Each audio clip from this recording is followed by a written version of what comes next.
Kazi, think about life in this way. If you had to take a 1 rand and someone had to tell you if you put a 1 rand into this place today, give me 5 years and I'll show you how much I can make. So what had happened was how this whole Wall Street thing in me started was that I didn't start off phoning people and saying, hey, this is my mother, I need a shortcut, I need to buy a trading license. I also didn't have a license at all. I was on Facebook. And the thing about trading is that for a trade to become legal, people can't use like the internet or email or Telegram or something. People have to use a middleman, which is a bank, and the bank has to know what the other bank is doing so that they can separate the money evenly, take their share, and move on forward so that there's a witness. It's like when two people get married in court, there has to be a witness in order for the marriage to be valid in front of a pastor or a lawyer or whatever, a judge. So this is what happened here with me, was that I was strapped in a way that I didn't know what to do.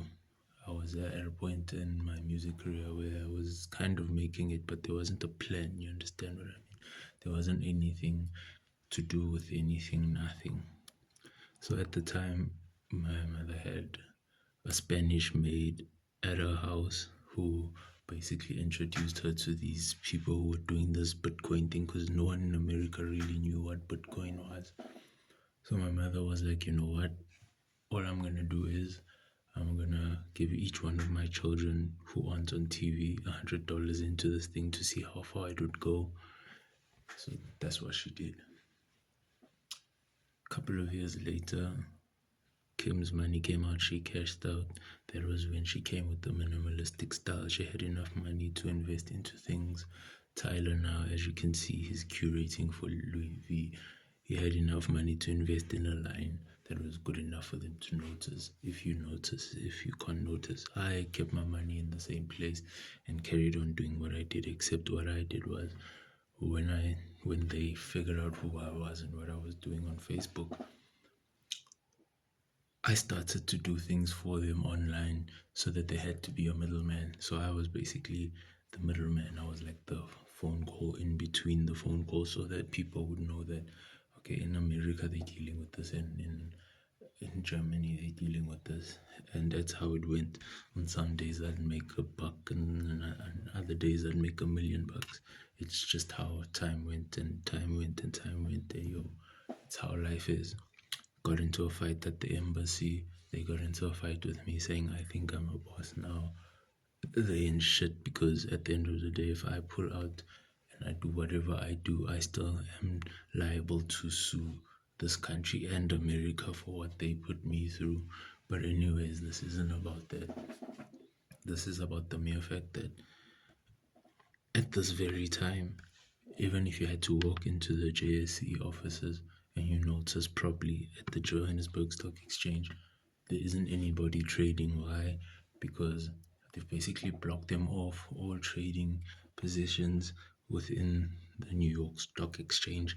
And all the Germans who used to trade between South Africa and Germany also stopped trading between the two countries, because at the end of the day, South Africa did very stupid things in terms of money, especially after the World Bank had given every country a loan for Corona.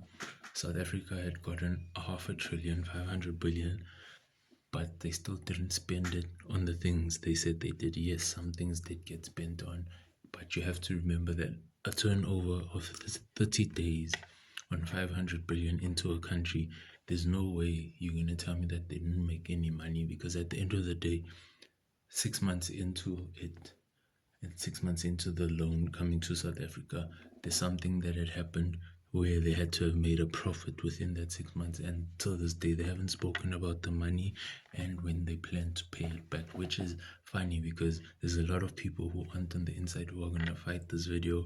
Please comment and tell me how I'm lying to you about the fact that no private company has really ever gotten a loan or some type of financial help from this corona thing and the government. They all had to do it privately through private loans and people willing to invest more into their companies so that their companies could survive. That's why the JSE looks the way it does.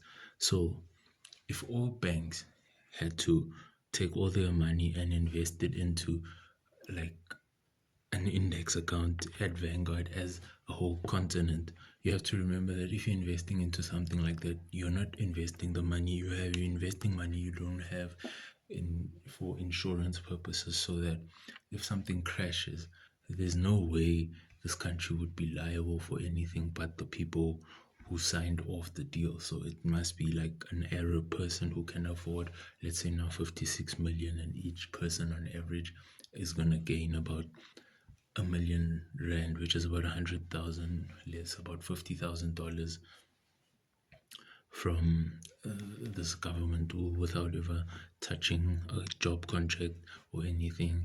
And if you had to think about it in that way, in that manner, it becomes a thing of now so many people will become richer if they had to do it in this way, in this manner, if they had to hand over the power of the banks to one organization that separates them into like airtime into different organizations, but that organization isn't known, like the company that leases all the satellites to mobile networks and television broadcasting companies. It's all become one thing where now, just because television and cell phone are one because of streaming, money doesn't have to become one thing. You understand what I mean? Different banks can be owned by one person but be run by different people to differentiate them individually. And I feel if they were all controlled by one monetary system that reports to, the National Monetary Fund, which is SARS, and the Republic Bank of South Africa, whatever it's called, if they had to sell all their share in power in terms of bank accounts to a private company and invest internationally, insured by the money that stays stagnant in South Africa,